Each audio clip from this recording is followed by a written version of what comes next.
Hi everyone, எல்லாருக்கும் வணக்கம். இன்றைக்கி ஆர்மன் கார்டன் ஏவிஆர் 1550 தான் பார்க்க போகிறோம். இது என்னென்னா, இப்போ ஆன் பண்ணாக்கா ஆன் ஆகிட்டு டிஸ்பிளே வரும், உடனே ஆஃப் ஆகிடும், அவ்வளோதான். ஸோ இந்த ஃபால்ட்டு தான் வந்திருக்கு. வாங்க என்னாச்சுன்னு ஓப்பன் பண்ணி பார்த்துலாம். ஓகே, இதை டாப் கவர் ஓப்பன் பண்ணியிருக்கேன். ஸோ இந்த ஆம்பு பார்க்கும்போது உங்களுக்கு தெரியும் எவ்வளோ ஸ்பேசியஸாக இதை பில்ட் பண்ணியிருக்காங்க பாருங்கள். க்ளீனாகவும் மெயின்டைன் பண்ணியிருக்காங்க. ஸோ இதோட டிரான்சிஸ்டர் வந்து இது 5 சேனல் ஆம்பு, அதனால் வந்து தனித்தனியாக கொடுத்துருக்காங்க. ப்ளஸ் வந்து எதுவுமே வந்து ரொம்ப காம்ப்ளிகேட்டடாக இல்லாமல் ரொம்ப டிஸ்டன்ஸ் அதிகமாக இருக்கனால ஹீட்டு பிரச்சனையே இருக்காது. ஸோ இது நல்ல கண்டிஷனில் ரொம்ப நாள் ஒர்க் ஆகிற ஆம்பு தான். இப்போ என்ன ஃபால்ட்டுக்கு வந்திருக்குன்னு தெரியல, இது 1 by 1 தான் செக் பண்ணி பார்க்கணும்.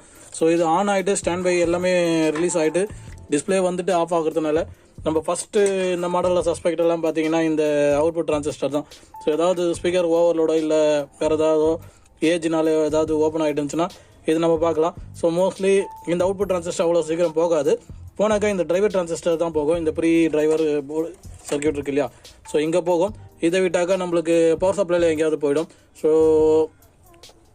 இந்த மாடல்லாம் பார்த்தீங்கன்னா இந்த கெப்பாசிட்டர் பல்ஜாக இருக்குது. இது நம்ம மாற்றிக்கலாம். இது ஓப்பன் பண்ணாக்கா இது பிரச்சனை இல்லை, ஏன்னா மாற்றினா தான் இது அம்மிங் நாய்ஸ்லாம் குறையும்.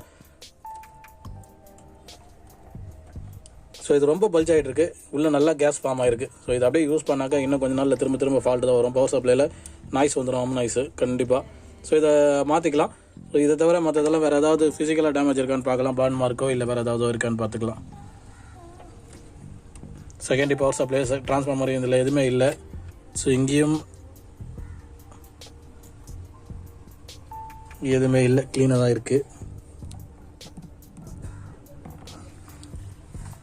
ஓகே, இப்போ நம்ம மல்டிமீட்டர் கனெக்ட் பண்ணிட்டு இதை மெஷர் பண்ணியே பார்த்துடலாம் எதனால் ஸ்டாண்ட் பை போகுதுன்னு. வாங்க.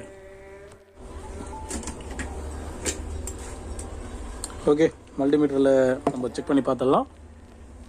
ஸோ உங்களுக்கு மீட்டர் தெரியும்னு நினைக்கிறேன். இதில் கிரவுண்டில் எது வேணால் நம்ம கனெக்ட் பண்ணிக்கிட்டு செட்டு ஒரு ஆட்டியும் ஆஃப் பண்ணி ஆன் பண்ணி தான் செக் பண்ணணும். ஸோ ஃபஸ்ட்டு நம்ம செக் பண்ண வேண்டியது இந்த டிரான்சிஸ்டர்ஸு. ஸோ நம்ம டைரெக்டாக ஷார்ட் இருக்கா இல்லையா அப்படின்னு பார்க்கறதுக்கு முன்னாடியே நம்மளுக்கு வோல்டேஜ் ஏதாவது ப்ரெசென்ட் ஆகுதா அப்படின்னு செக் பண்ணிக்கலாம். ஒரு சேனல் இங்கே இருக்க ரெசிஸ்டன்ஸில் எங்கேயும் நீங்கள் செக் பண்ணாலும் உங்களுக்கு வந்துடும். இந்த இடத்துல வோல்டேஜ் ஏதாவது இருந்துச்சுன்னா, அதாவது சேனல் லெவலில் ஃபால்ட்டு, இந்த டிரைவர் செக்ஷனு, இந்த பவர் ஆம்பு செக்ஷனில் எந்த ஃபால்ட் இருந்தாலும் இங்கேயே நம்ம செக் பண்ணிக்கலாம். ஸோ ஃபஸ்ட்டு இந்த சேனல் செக் பண்ணலாம் ஆன் பண்ணிவிட்டு.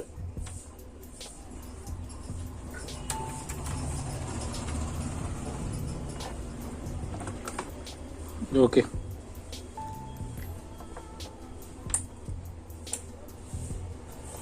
ஸோ இந்த சேனல் ப்ராப்ளம் இல்லை. இப்போ நம்மளுக்கு வோல்டேஜ் பார்த்தீங்கன்னா மில்லி வோல்டேஜ் தான் போயிட்டுருக்கு. ஸோ அதுக்கப்புறம் இதெல்லாம் செக் பண்ணலாம். இதுவும் ஓகே, இதுவும் ஓகே. ஆஃப் ஆனது பிறகு நம்மளுக்கு வோல்டேஜ் வரா மாதிரி தான் ரைஸ் ஆகும், அது நார்மல் தான். இப்போ நான் திரும்ப இந்த இடத்துல ஆஃப் ஆகிற வரைக்கும் வைக்கிறேன் பாருங்கள். ஸோ இந்த மில்லி வோல்ட் கரெக்டாக போயிட்டுருக்கு. ஆஃப் ஆன உடனே அந்த மாதிரி மூவ் ஆகிறது வந்து ரொம்ப நார்மல் தான், சிக்னல் இல்லாமல் அந்த மாதிரி தான் வரும்.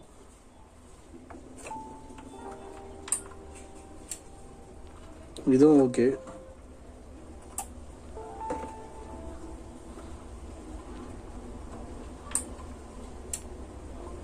ஓகே, அப்போ சேனல் லெவல் எதுவுமே இல்லை, எல்லாமே க்ளீனாக தான் இருக்குது. அப்புறம் எங்கே எதனால் நம்மளுக்கு ப்ரொடக்ஷன் போகுதுன்னு பார்க்கணும். ஸோ இதை தவிராக நம்மளுக்கு தெர்மல் சென்சார் இங்கே இருக்குது, இது பிரச்சனை இல்லை அந்த மாதிரி தான் தெரியுது. இருந்தாலும் இதையும் நம்ம லாஸ்ட்டாக செக் பண்ணிக்கலாம். ஸோ இந்த பவர் சப்ளையெல்லாம் செக் பண்ணி பார்த்தலாம் ஒரு வாட்டி. ஓகே, இதுக்கு வந்து எல்லாமே ரெகுலேட்டர்ஸ் தான் யூஸ் பண்ணியிருக்காங்க. மேபி இந்த மாதிரி மாடலில் நிறைய இப்போ டெனான்லாம் பார்த்துப்பீங்க, கென்வுட், டெனானு, ஜேவிசி இந்த மாதிரி யூனிட்லாம் பார்த்தீங்கன்னா இந்த மாதிரி ரெகுலேட்டர் தான் அதிகமாக யூஸ் பண்ணுவாங்க. ஸோ இதில் ஆர்மன் கடனும் அப்படி தான் வந்திருக்கு. நம்ம இதோட அவுட்புட் எல்லாமே செக் பண்ணி பார்த்தலாம் க்ளீனாக இருக்கான்னு.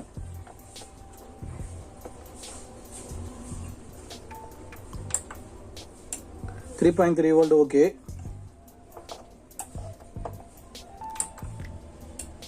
5 volt ரெகுலேட்டருக்கு ஓகே.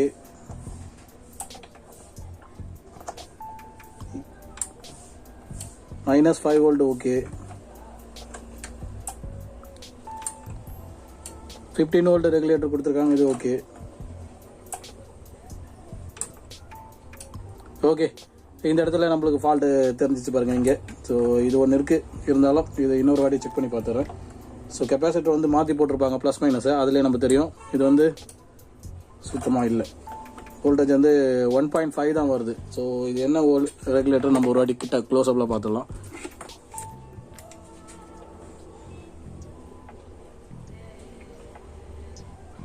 Okay super. இது வந்து -15 வோல்ட் ரெகுலேட்டர். ஆனால் இதில் +1.5 வருது. ஸோ அதுதான் ஃபால்ட்டு. உங்களுக்கு நான் க்ளோஸ்அப் காமிக்கிறேன் பாருங்கள். ஸோ நான் இப்போ இது கிட்ட எடுத்திருக்கேன். உங்களுக்கு நான் முடிஞ்ச அளவு க்ளோஸ்அப்பில் காமிக்க ட்ரை பண்ணுறேன். ஓகே, இந்த இடத்துல பாருங்கள் அந்த மார்க்கிங்கே கொடுத்துருக்காங்க. ஆக்சுவலாக வந்து 7815 இருக்குது பார்த்தீங்களா, அது 15 வோல்ட் அங்கே வருது. ஆனால் 7915 இந்த இடத்துல தான் நம்மளுக்கு வரல. ஸோ நம்ம இந்த கெப்பாசிட்டர் செக் பண்ணோம். இவங்க ப்ளஸ் மைனஸ் கரெக்டாக தான் கொடுத்துருக்காங்க. நம்மளுக்கு மைனஸ் சைடு இந்த பக்கம் பார்த்தீங்கன்னா எல்லா கெப்பாசிட்டருமே ப்ளஸ் சைடு தான் கொடுத்துருக்காங்க. இது மட்டும் மைனஸில் கொடுத்துருப்பாங்க, ஏன்னா அது மைனஸ் வோல்டேஜ். ஸோ அதில் நம்மளுக்கு 1.5 ப்ளஸில் தான் வருது. இந்த ரெகுலேட்டர் ஃபால்ட்டு தான். ஸோ அதை நம்ம ரிமூவ் பண்ணி தான் ஆகணும். மற்றதெல்லாம் ஒரு வாட்டி செக் பண்ணிக்கலாம். ஏன்னா நம்மளுக்கு ஃபஸ்ட்டு ஒன்று 3.3 வந்துச்சு. இதுக்கு வந்து என்ன கொடுத்துருக்காங்கன்னு ஒரு வாட்டி செக் பண்ணிக்கலாம்.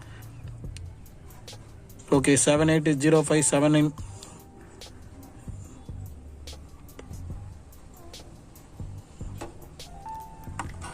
கொஞ்சம் க்ளோஸ் பார்க்கலான்னு பார்க்குறேன்.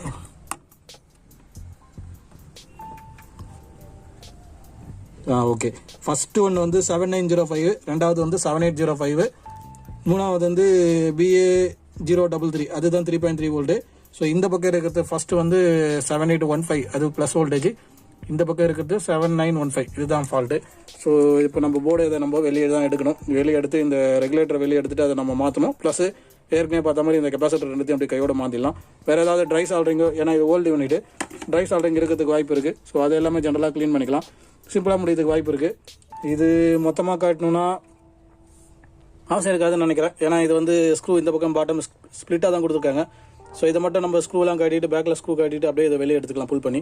ஸோ அதை நான் வெளியே எடுத்துகிட்டு உங்களுக்கு கண்டினியூ பண்ணுறேன். ஓகே, நான் எல்லாமே ரிமூவ் பண்ணிட்டேன். ஸோ இதில் FM போர்டோ இந்த வீடியோ போர்டும் இந்த இடத்துல தனியாக இருக்குது பாருங்கள். ஸோ இது ஒன்றும் பிரச்சனை இல்லை. இதை க்ளீன் பண்ணிட்டு தான் ஜஸ்ட் அப்படியே போட்டுக்கணும். ஸோ இதை தவிர மற்றது பார்த்தீங்கன்னா நம்மளுக்கு பான் ஆன இடம்னு பார்த்தீங்கன்னா இங்கே தான். சும்மா இந்த ட்ரேஸ்லாம் வந்து இந்த ஈட்டுக்குனால பான் மார்க் தெரியுது. மற்றபடி வேறு எதுவுமே இல்லை. ஸோ எதிர்பார்த்த மாதிரி சால்ட்ரிங் பிரேக்கேஜோ அந்த மாதிரி எதுவுமே இல்லை. ரொம்ப க்ளீனாக இருக்குது. போர்டு உங்களோட கலர் பார்த்தாவே தெரியும். இது எதுவுமே க்ளீன் பண்ணல, ஆஸ் இட் இஸ் கண்டிஷனில் அப்படியே இருக்குது. ஸோ அதில் டஸ்ட் பார்த்தீங்கன்னா அடியில் அப்படியே தான் இருக்குது. ஆனால் இந்த போர்டில் நல்லா எலவேஷன் அதிகமாக இருக்கிறதுனால நம்மளுக்கு வந்து போர்டில் அதிகமாக டஸ்ட் ஆகலை. இதோட பின்ஸும் நல்லா தான் மெயின்டைன் பண்ணியிருக்காங்க. ஸோ இந்த இடத்துல நம்மளுக்கு பார்க்க வேண்டியது இந்த ஒரு ஹீட் சிங்கோட இதை தனியாக வெளியே எடுத்துகிட்டு திரும்ப தான் மாற்றணும். ஏன்னா ஸ்க்ரூ வந்து இந்த பக்கம் கொடுத்துருக்காங்க, நம்ம கட்ட முடியாது. ஸோ ஹீட் சிங்கோட ரெண்டுமே டீசால்டர் பண்ணி எடுத்துகிட்டு அதில் வந்து நம்ம ஒன்று மட்டும் மாற்றிட்டு திரும்ப அதை போட்டாகணும். ஸோ மற்றபடி மற்றது எல்லாமே ஃப்ளக் டைப்பு தான். இதெல்லாமே வந்து அப்படி அப்படியே ஃப்ளக் இருக்கிற மாதிரி தான் கொடுத்துருக்காங்க. ரொம்ப நல்லா பில்டு பண்ணியிருக்காங்க. நல்ல செட்டு இது. இந்த மாதிரி வந்து அட்டன் பண்ணுறதுக்கு ரொம்ப ஈஸியாக இருக்கும். ஃபால்ட்டு பார்க்கறதுக்கும் ஈஸியாக இருக்கும். ஏன்னா எல்லாமே தனித்தனியாக கொடுத்துட்ருக்காங்க பாருங்கள். எது அட்டன் பண்ணியிருந்தாலும் ரொம்ப ரொம்ப ஈஸியாகவே அட்டன் பண்ணிக்கலாம். ஸோ ஓகே, இப்போ நான் இதில் எல்லாமே வெளியே எடுத்துட்டேன். ஸோ இதுவும் எடுத்துட்டேன், இந்த கெப்பாசிட்டியும் எடுத்துட்டேன். இங்கே இருக்கிற ட்ராக் எல்லாமே ரீடச் கொடுத்துருக்கேன். இங்கே பார்த்தாவே உங்களுக்கு தெரியும், இருக்கிற டைவோட் எல்லாமே வந்து ஃப்ரெஷ்ஷாக இருக்கும். ஸோ அங்கங்கே பிரேக் எங்கெங்கே இருக்கிற மாதிரி இருந்துச்சோ இல்லை ஆக போதோ அந்த கண்டிஷன் இருக்கிறது எல்லாமே நான் வந்து ரீடச் கொடுத்துருக்கேன் இங்கே. ப்ளஸ் இந்த இடத்துல இந்த ஸ்பீக்கர் சாக்கெட்லாம். ஸோ இதுக்கு இப்போது கெப்பாசிட்டர் எடுத்து வச்சுருக்கேன். ப்ளஸ்ஸு இந்த இடத்துல நம்ம ரெகுலேட்டருக்கு பாருங்கள், KA7915PL. ஸோ சேம் பீஸே தான் போடணும். இதில் வந்து நான் இன்சுலேட்டட் போட்டிங்கன்னா ஸ்லீவ் போட்டு போடுற மாதிரி நீங்கள் ஐடியா பண்ணி போட்டிங்கனாலும் இது லைஃப் வராது. இந்த மாதிரி இன்சுலேட்டட் KA சீரிஸ் போட்டிருக்காங்கன்னா அதுதான் போடணும், அப்போ தான் லைஃப் வரும். ஸோ அது கிடைக்கும் தான். கிடைக்காத ஒன்றும் பொருள்னா பரவாயில்ல, நம்ம போட்டுக்கலாம். இது வந்து சேம் அதே தான், பார்த்தீங்கன்னா தெரியும். ஸோ இது அப்படியே நான் ரிப்ளேஸ் பண்ண போகிறேன். ப்ளஸ்ஸு இந்த கெப்பாசிட்டர் இப்போ வந்து நான் மாற்ற போகிறேன். இதில் என்னென்னா இந்த கெப்பாசிட்டர் இங்கே நிற்கும் போதே உங்களுக்கு தெரியும் இவ்வளோ இது வந்து ஸ்லோப்பாக இருக்குன்னு. அந்தளவு வந்து பல்ஜாகி போயிருக்கு. ஸோ இது எல்லாமே மாற்றிட்டு உங்களுக்கு நான் சீடிங் எல்லாமே பண்ணிட்டு திரும்ப என்ன ஆகுதுன்னு கண்டினியூ பண்ணலாம். ஸோ இதை மாட்டிட்டு உங்களுக்கு கண்டினியூ பண்ணுறேன். ஓகே, இதை முடிச்சிட்டேன். ஸோ எல்லாமே இதை ரீஅசம்பிள் பண்ணிவிட்டு இந்த கெப்பாசிட்டர்லேருந்து எல்லாமே மாற்றிட்டு இப்போ உங்களுக்கு பார்க்க முடியும். ஸோ இது நான் ஆன் பண்ணி செக் பண்ணிட்டேன், பக்காவாக ஒர்க் ஆகுது. இப்போ உங்களுக்கு ஆன் பண்ணி காமிக்கிறேன் பாருங்க. ஸ்டாண்ட் பை போகாமல் பக்காவாக இருக்குது. இந்த இடத்துல வோல்டேஜ் நம்ம செக் பண்ணி பார்த்துடலாம். ஸோ இந்த மைனஸ் வோல்டேஜ் இங்கே பாருங்கள் ப்ராப்பராக இப்போ வந்துட்டுருக்கு 14.98. இதில் வந்து ப்ளஸ் ஆர் மைனஸு 1 வோல்ட்டுக்கு கம்மியாக தான் வரும். ஸோ இது 14 வோல்ட், இது 3.3 வோல்ட் நம்ம பார்த்தோம் முதல்ல. இங்கேயே மென்ஷன் பண்ணியிருக்காங்க, இருந்தாலும் நம்ம திரும்ப ஒரு வாட்டி செக் பண்ணிக்கலாம். ஸோ இது +5 வோல்ட்டு, -5 வோல்ட்டு, -5 வோல்ட்டு. ஸோ இது ப்ராப்பராக இப்போ ஒர்க் ஆகிட்டு இருக்கு. இப்போ நான் வால்யூம் வைக்கிறேன் பாருங்கள். சிடியில் வந்து அனலாக் கனெக்ட் பண்ணியிருக்கேன். ஸோ இதில் வந்து ஆப்டிக்கல் கனெக்ட் பண்ணியிருக்கேன். இந்த மாடல் ஆப்டிக்கல் கோஆக்சலில் கேட்டிங்கன்னா வேறு எதுலையும் கேட்க முடியாத அளவு எஃபெக்ட் நல்லாயிருக்கும். ஸோ இதில் நான் இப்போ உங்களுக்கு வச்சு காமிக்கிறேன் பாருங்கள். எக்ஸாம்பிளுக்கு வந்து நான் இப்போ வந்து 15 இருக்குது. இதே நான் அப்படியே ஆப்டிக்கலில் ஸ்விட்ச் பண்ணுறேன்.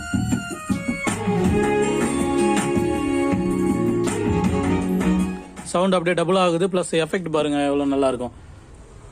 ஸோ இந்த காப்பிரைட் இஷ்யூனால எந்த ஒரு வீடியோவுமே இப்போ என்னிட இதுக்கு முன்னாடி போடுறதுலேயே நிறைய காப்பிரைட் இஷ்யூ வந்திருக்கு. ஸோ அதனால் நிறைய ஒன்றா நான் வந்து மானிட்டைசேஷன் ஆஃப் பண்ணிகிட்டே வரேன். வீடியோ இருந்துட்டு போட்டோம் அப்படின்னு சொல்லிட்டு. ஸோ அது எதுவுமே எடிட் பண்ண முடியல, இருக்கிறதே எடிட் பண்ணி போட முடியல. அது ஒரு விஷயம். ஓகே, இப்போ இது பக்கா ஒர்க் ஆகுது. இதில் டிஜிட்டல் போர்டு நீங்கள் பார்க்கணுன்னா இதுதான் அது ஐசி. வந்து இந்த ஐசி நீங்கள் நிறைய பார்த்துருப்பீங்க. இது அப்போல்லாம் இந்த ஐசி தான் ரொம்ப ஃபேமஸ். ஆனால் இப்போ வரத்துலலாம் இது நார்மலாகவே யூஸ் பண்ண ஆரம்பிச்சிட்டாங்க. ஸோ இந்த ஐசி இருந்தாலும் இதில் வர ப்ரோக்ராம் தான் நம்மளுக்கு எப்போவுமே கம்பெனிக்கும் நார்மலுக்கும் வர டிஃப்ரெண்ட்டு. ஸோ இது பக்கா ஒர்க் ஆகிட்டு இருக்கு. எல்லா சேனலும் இப்போ செக் பண்ண எதுவுமே பிரச்சனை இல்லை. ஸோ இதில் முன்னாடி செக் பண்ண மாதிரி எதுவுமே எல்லாமே க்ளீனாக இருக்குது. ஜஸ்ட்டு இங்கே இருக்குது பாருங்கள். ஸோ இந்த ரெகுலேட்டர், இந்த கெப்பாசிட்டர். ஸோ இந்த கெப்பாசிட்டர் கூட பேக்கில் திரும்ப வந்து ரிட்டர்ன் ஆகுன்றதுக்காக தான் இப்போ மாற்றிருக்கேன். ஸோ கட்டிட்டும் இதையும் வந்து ப்ராப்பராக பண்ணிடலாம் அப்படின்னு சொல்லிட்டு தான் இதை மாட்டியிருக்கேன். ஸோ இதோட ஒர்க்கு முடிஞ்சிச்சு. இப்போ இது நல்லா லைஃப் வரும்.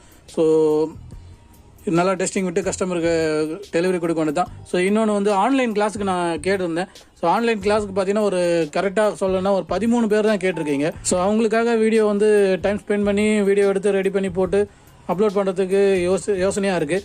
நான் என்ன எதிர்பார்த்தேன்னா கொஞ்சம் ஒரு 20 to 25 மெம்பர்ஸாச்சும் கேட்பாங்க பண்ணலாம் அப்படின்னு ஒரு ஐடியா இருந்துச்சு. ஆனால் அந்தளவு யாரும் கேட்கல. முடிஞ்சால் நான் ட்ரை பண்ணி பார்க்குறேன். இல்லைனா வந்து கொஞ்சம் வெயிட் பண்ணி பார்க்கலாம். இந்த வீடியோவில் நீங்கள் சொல்லுங்கள், ஆன்லைன் கிளாஸ் எடுக்கலான்னு இருக்கேன்.